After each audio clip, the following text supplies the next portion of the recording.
Ainulindale, a música dos Ainur. Havia Eru, o único, que em Arda é chamado de Ilúvatar. Ele criou primeiro os Ainur, os sagrados, gerados por seu pensamento, e eles lhe faziam companhia antes que tudo mais fosse criado. E ele lhes falou, propondo-lhes temas musicais. E eles cantaram em sua presença, e ele se alegrou.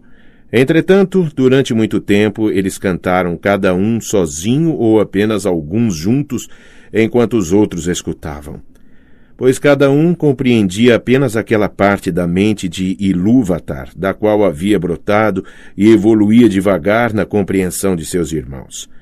Não obstante, de tanto escutar, chegaram a uma compreensão mais profunda, tornando-se mais consoantes e harmoniosos. E aconteceu de Ilúvatar reunir todos os Ainur e lhes indicar um tema poderoso, desdobrando diante de seus olhos imagens ainda mais grandiosas e esplêndidas do que havia revelado até então. E a glória de seu início e o esplendor de seu final tanto abismaram os Ainur, que eles se curvaram diante de Ilúvatar e emudeceram. Disse-lhes então Ilúvatar: a partir do tema que lhes indiquei, desejo agora que criem juntos em harmonia uma música magnífica. E como eu os inspirei com a chama imperecível, vocês vão demonstrar seus poderes ornamentando esse tema, cada um com seus próprios pensamentos e recursos, se assim o desejar. Eu, porém, me sentarei para escutar, e me alegrarei, pois através de vocês uma grande beleza terá sido despertada em forma de melodia.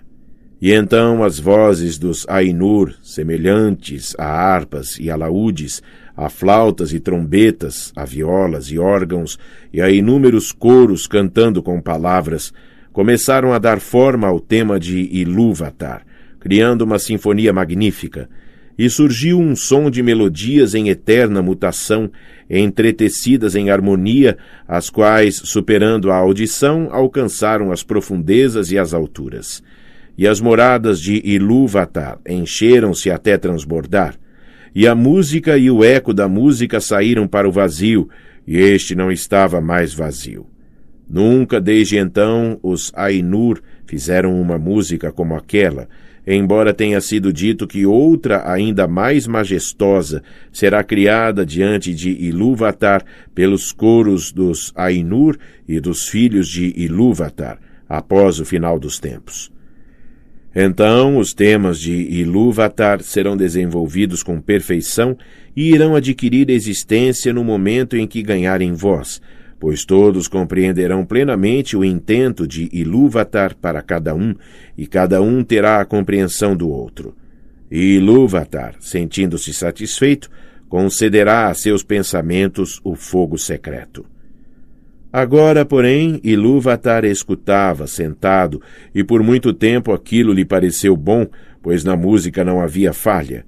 Enquanto o tema se desenvolvia, no entanto, surgiu no coração de Melkor o impulso de entremear motivos da sua própria imaginação, que não estavam em harmonia com o tema de Ilúvatar. Com isso, procurava aumentar o poder e a glória do papel a ele designado. A Melkor, entre os Ainur, haviam sido concedidos os maiores dons de poder e conhecimento, e ele ainda tinha um quinhão de todos os dons de seus irmãos.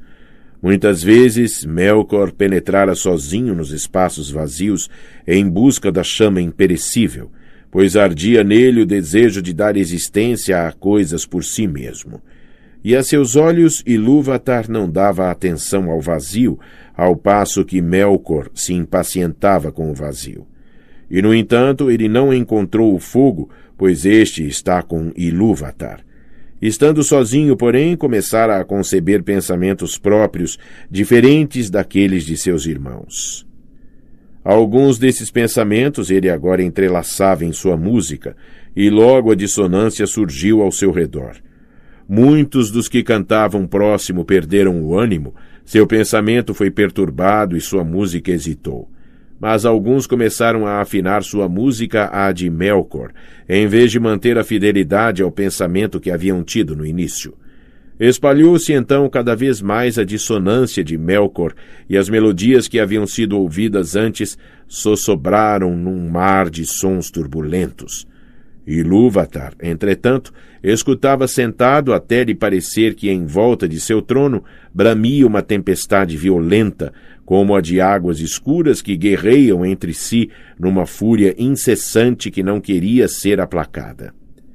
Ergueu-se então Ilúvatar e os Ainur perceberam que ele sorria.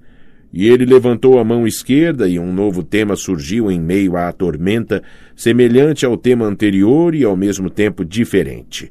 E ganhava força e apresentava uma nova beleza. Mas a dissonância de Melkor cresceu em tumulto e o enfrentou. Mais uma vez houve uma guerra sonora mais violenta do que antes, até que muitos dos Ainur ficaram consternados e não cantaram mais, e Melkor pôde dominar.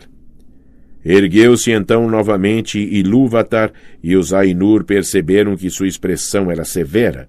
Ele levantou a mão direita e, vejam, um terceiro tema cresceu em meio à confusão, diferente dos outros. Pois de início parecia terno e doce, um singelo murmúrio de sons suaves em melodias delicadas. Mas ele não podia ser subjugado e acumulava poder e profundidade. E afinal pareceu haver duas músicas evoluindo ao mesmo tempo diante do trono de Ilúvatar, e elas eram totalmente díspares. Uma era profunda, vasta e bela, mas lenta e mesclada a uma tristeza incomensurável, na qual sua beleza tivera principalmente origem. A outra havia agora alcançado uma unidade própria, mas era alta, fútil e infindavelmente repetitiva. Tinha pouca harmonia, antes um som uníssono e clamoroso, como o de muitas trombetas soando apenas algumas notas.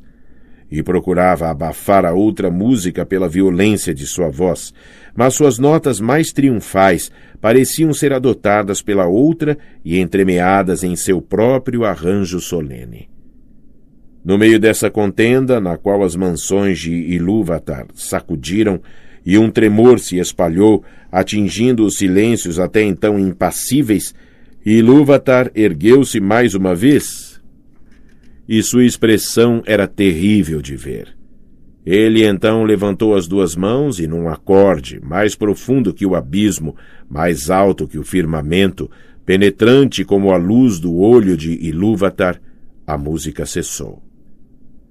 Então falou Ilúvatar e disse: Poderosos são os Ainur, e o mais poderoso dentre eles é Melkor. Mas para que ele saiba, e saibam todos os Ainur, que eu sou Ilúvatar, essas melodias que vocês entoaram, irei mostrá-las para que vejam o que fizeram. E tu, Melkor, verás que nenhum tema pode ser tocado sem ter em mim sua fonte mais remota, nem ninguém pode alterar a música contra a minha vontade. E aquele que tentar provará não ser senão meu instrumento na invenção de coisas ainda mais fantásticas que ele próprio nunca imaginou. E então os Ainur sentiram medo e ainda não compreenderam as palavras que lhes eram dirigidas. E Melkor foi dominado pela vergonha, da qual brotou uma raiva secreta. Ilúvatar, porém, ergueu-se em esplendor e afastou-se das belas regiões que havia criado para os Ainur, e os Ainur o seguiram. Entretanto, quando eles entraram no vazio, Ilúvatar lhes disse: Contemplem sua música, e lhes mostrou uma visão, dando-lhes uma imagem onde antes havia somente o som. E eles viram um novo mundo tornar-se visível aos seus olhos, e ele formava um globo no meio do vazio, e se mantinha ali, mas não pertencia ao vazio. E enquanto contemplavam perplexos, esse mundo começou a desenrolar sua história, e a eles parecia que o mundo tinha vida e crescia. E depois que os Ainur haviam olhado por algum tempo, calados, Ilúvatar voltou a dizer: Contemplem sua música, este é seu repertório. Cada um de vocês encontrará aí, em meio à imagem que lhes apresento, tudo aquilo que pode parecer que ele próprio inventou ou acrescentou. E tu, Melkor, Descobrirás todos os pensamentos secretos de tua mente e perceberás que eles são apenas uma parte do todo e subordinados à sua glória. E muitas outras palavras disse Ilúvatar aos Ainur naquele momento. E em virtude da lembrança de suas palavras e do conhecimento que cada um tinha da música que ele próprio criara, os Ainur sabem muito do que foi, do que é e do que será, e deixam de ver poucas coisas. Mas algumas coisas há que eles não conseguem ver, nem sozinhos, nem reunidos em conselho. Pois a ninguém, a não ser a si mesmo, Ilúvatar revelou tudo o que tem guardado.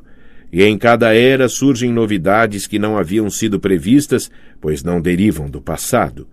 E assim foi que, enquanto essa visão do mundo lhes era apresentada, os Ainur viram que ela continha coisas que eles não haviam imaginado. E com admiração viram a chegada dos filhos de Ilúvatar e também a habitação que era preparada para eles. E perceberam que eles próprios, na elaboração de sua música, estavam ocupados na construção dessa morada, sem saber, no entanto, que ela tinha outro objetivo além da própria beleza. Pois os filhos de Ilúvatar foram concebidos somente por ele e surgiram com o terceiro tema.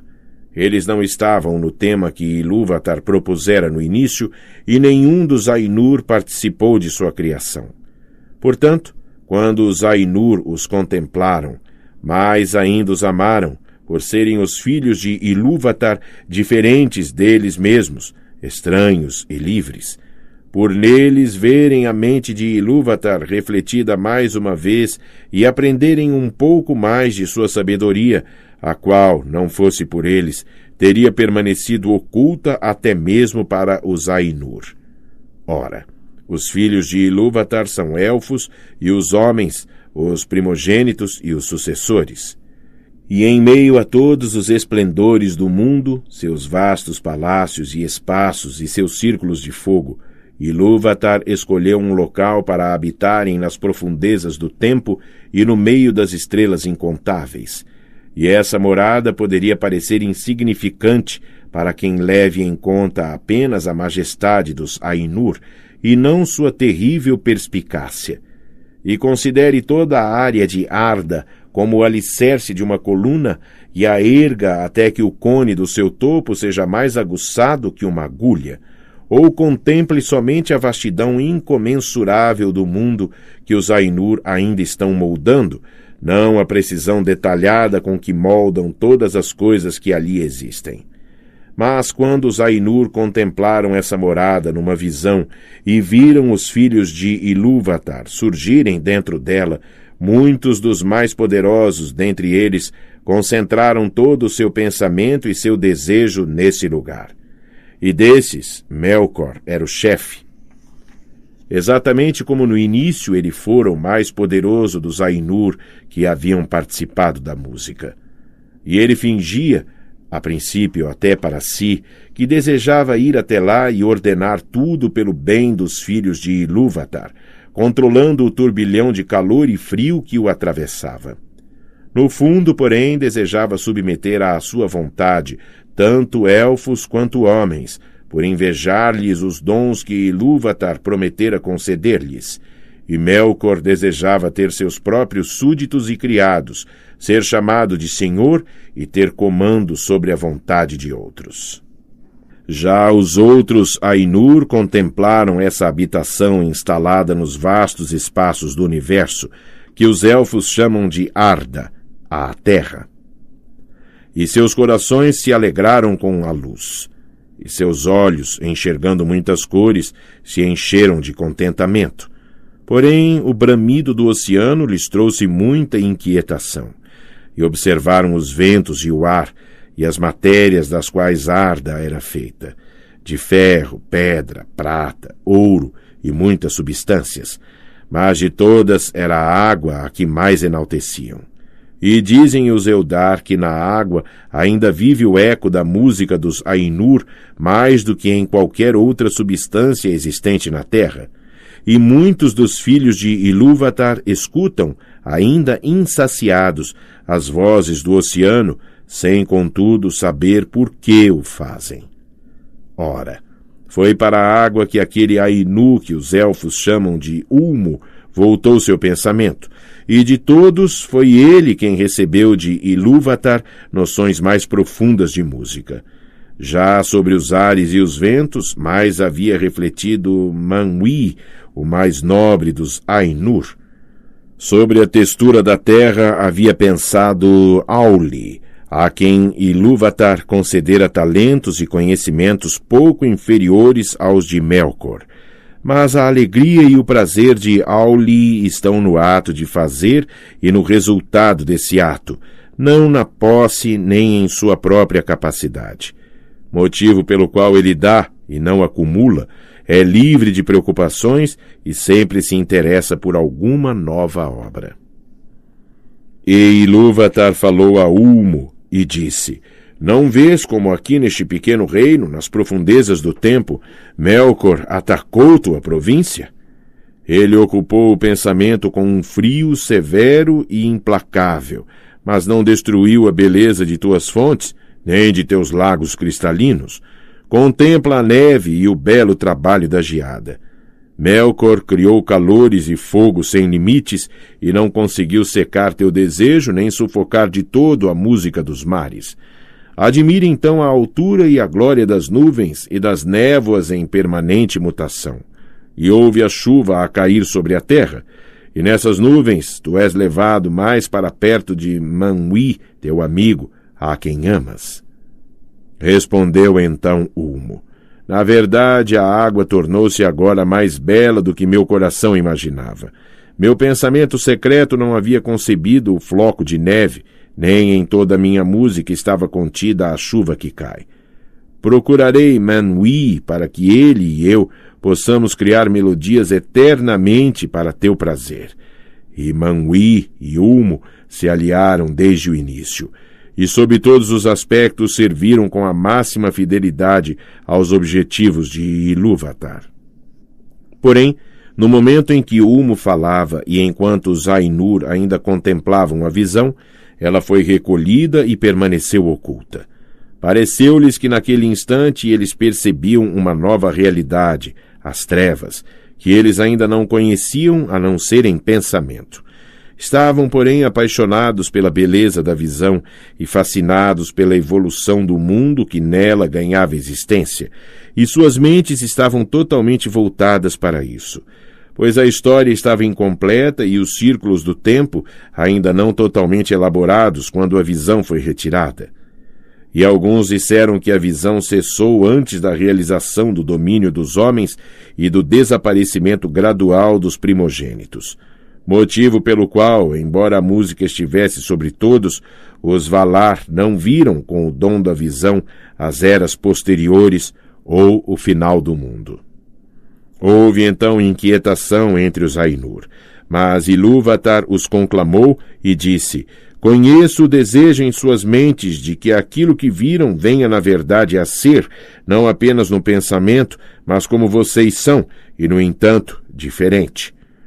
Logo, eu digo, que essas coisas existam, e mandarei para o meio do vazio a chama imperecível, e ela estará no coração do mundo, e o mundo existirá, e aqueles de vocês que quiserem poderão descer e entrar nele. E de repente os Ainur viram ao longe uma luz, como se fosse uma nuvem com um coração vivo de chamas, e souberam que não era apenas uma visão, mas que Ilúvatar havia criado algo novo. O mundo que é. Aconteceu assim, de entre os Ainur, alguns continuarem residindo com Ilúvatar fora dos limites do mundo. Mas outros, e entre eles muitos dos mais fortes e belos, despediram-se de Ilúvatar e desceram para nele entrar. No entanto, essa condição Ilúvatar impôs, ou talvez fosse consequência necessária de seu amor, que o poder deles a partir daí fosse contido no mundo e a ele restrito, e nele permaneceria para sempre até que ele se completasse, para que eles fossem a vida do mundo, e o mundo a deles. E por esse motivo foram chamados de Valar, os poderes do mundo. Mas quando os Valar entraram em Ia, a princípio ficaram assustados e desnorteados, pois era como se nada ainda estivesse feito daquilo que haviam contemplado na visão.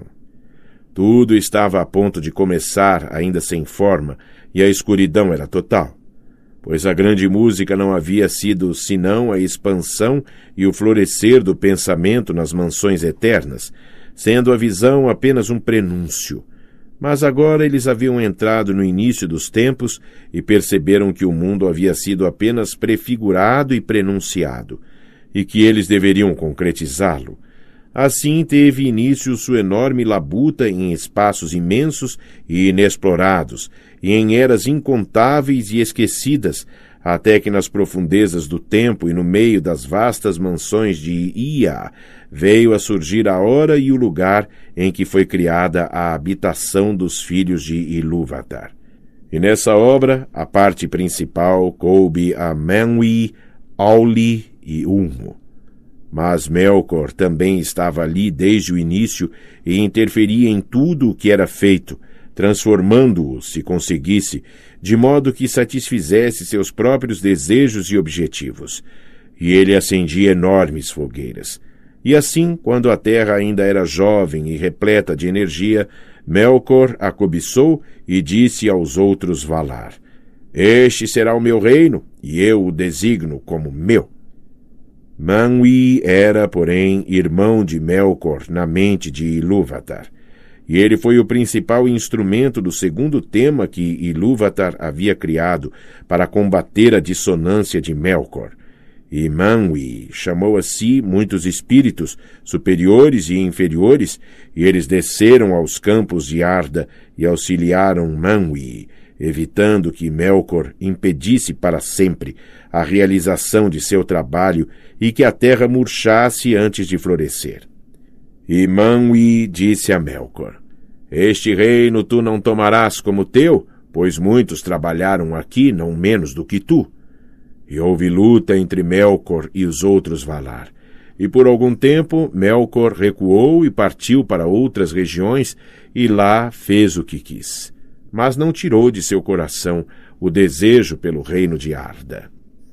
Então os Valar assumiram formas e matizes, e atraídos para o mundo pelo amor aos filhos de Ilúvatar, por quem esperavam, adotaram formas de acordo com o estilo que haviam contemplado na visão de Ilúvatar, menos na majestade e no esplendor. Além do mais, sua forma deriva de seu conhecimento do mundo visível, em vez de derivar do mundo em si, e eles não precisam dela a não ser apenas como as vestes que usamos, e, no entanto, podemos estar nus sem sofrer nenhuma perda de nosso ser. Portanto, os Valar podem caminhar, se quiserem, despidos, e nesse caso nem mesmo os Eldar conseguem percebê-los com clareza, mesmo que estejam presentes. Quando os Valar desejam trajar-se, porém, costumam assumir, alguns, formas masculinas, outros, formas femininas, pois essa diferença de temperamento eles possuíam desde o início, e ela somente se manifesta na escolha de cada um, não sendo criada por essa escolha, exatamente como entre nós o masculino e o feminino podem ser revelados pelos trajes, mas não criados por eles.